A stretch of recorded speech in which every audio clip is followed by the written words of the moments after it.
नमस्कार दोस्तों, रेत से चीनी अलग करना, अकबर और बीरबल का मज़ेदार किस्सा।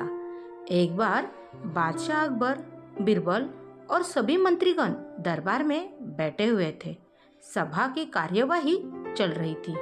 एक एक करके राज्य के लोग अपनी समस्या लेकर दरबार में आ रहे थे। इसी बीच वहाँ एक व्यक्ति दरबार में पहुंचा। उसके हाथ में एक मर्तबान था। सभी उस मर्तबान की ओर देख रहे थे।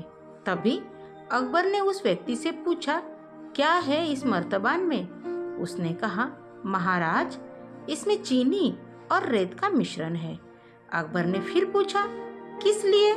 अब दरबारी ने कहा, गलती माफ हो महाराज, लेकिन मैंने बीरबल की बुद्धिमत्ता के कई किस्से सुने हैं। मैं उनकी परीक्षा लेना चाहता हूँ। मैं यह चाहता हूँ कि बीरबल इस रेत में से बिना पानी का इस्तेमाल किए चीनी का एक एक दाना अलग कर दे। अब सभी हैरानी से बीरबल की ओर देखने लगे। अब अकबर ने बीरबल की ओर देखा और कहा, देख लो बीरबल, अब तुम कैसे इस व्यक्ति के सामने अपनी बुद्धिमानी का परिचय दोगे? बीरबल ने मुस्कुराते हुए कहा, महाराज, हो जाएगा, यह तो मेरे बाएं हाथ का काम है। अब सभी लोग हैरान थे कि बीरबल ऐसे क्या करेंगे कि रेत से चीनी अलग अलग हो जाएगी। तभी बीरबल उठे और उस मर्तबान को लेकर महल में मौजूद बगीचे की ओर बढ़ चले। उनके पीछे वह व्यक्ति भी था। अब बीरबल बगीचे में एक आम के पेड़ के नीचे पहुंचे।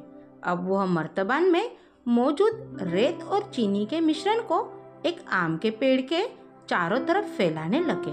तभी उस व्यक्ति ने पूछा, अरे, यह क्या कर रहे हो? इस पर बीरबल ने कहा, ये आपको कल पता चलेगा। इसके बाद दोनों महल में वापस आ गए। अब सभी को कल सुबह का इंतजार था।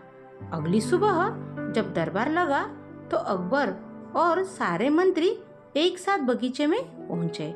साथ में बीरबल और रेत और चीनी का मिश्रण लाने वाला व्यक्ति भी था। सभी आम के पेड़ के पास पहुंच गए। सभी ने देखा कि अब वहाँ सिर्फ रेत पड़ी हुई है। दरअसल रेत में मौजूद चीनी को चींटियों ने निकालकर अपने बिल में इकट्ठा कर लिया था और बची कुची चीनी को कुछ चींटियां उठाकर अपने बिल में ले जा रही थी। इस पर उस व्यक्ति ने पूछा, चीनी कहाँ गई? तो बीरबल ने कहा, रेत से चीनी अलग हो गई है। सभी जोर जोर से हंसने लगे। बीरबल को यह चतुराई देखकर अकबर ने उस व्यक्ति से कहा, अगर अब तुम्हें चीनी चाहिए तो तुम्हें चींटियों के बिल में घुसना पड़ेगा। इस पर सभी ने फिर से ठहाका लगाया और बीरबल की तारीफ करने लगे। कहानी से सीख। इस कहानी से सीख मिलती है कि किसी को नीचा दिखाने का प्रयास आपके लिए हानिकारक हो सकता है। Thank you. Please like, share and subscribe.